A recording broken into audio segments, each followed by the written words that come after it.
Taxi வந்தாச்சு. டாக்ஸியா? எதுக்கு? நாகர்கோவில்ல எழுத்தாளர் மாநாடு நடக்குது, அது போனோம். என்கிட்ட சொல்லவே இல்லையே. Don't be Chile. இந்த மாநாட்டை பத்தி சொன்னதே உங்க ஃப்ரெண்ட் ஜவஹர் தான். பேசிக்கிட்டு போலாம்னு.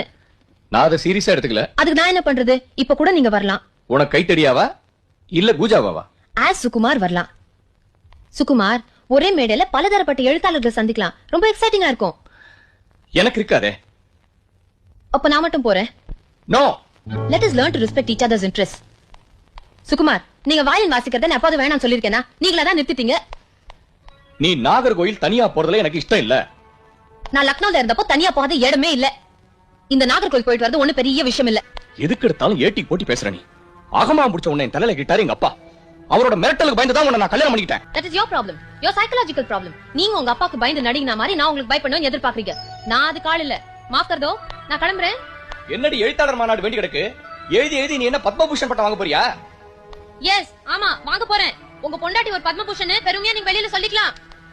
புருஷன் பிஞ்சு போன பேண்ட் பட்டனை உட்கார்ந்து தேய்ச்சிட்டு இருக்கேன். பொண்டாட்டி ஜாலியா ஊர் சுத்த கிளம்பிட்டியா? அரே வா, இத்தி படி குர்பானி. புருஷ சட்ட புத்தானே பொண்டாட்டி தான் தைக்கணும் சட்டமா? என்ன வள்ளுவர் சொல்லிருக்காரா இல்ல உங்க வேதங்கள்ல சொல்லிருக்கா? உங்கள மாதிரி புருஷங்களை பார்த்து எனக்கு அழுவறதா சிரிக்கதான் தெரியல. நீ இப்ப போறது இல்ல. இல்லீங்க, போய் தான் ஆகணும். வரேன். யமுனா, சொன்ன பேச்ச கேட்காம போன மறுபடியும் நீ திரும்பி வர வேண்டியதா இல்ல. बहुत खूब. உங்களுடைய ஒரு ஆசையாவது நான் பூர்த்தி செஞ்சு வைக்கிறேன். பாய் சுகுமார்.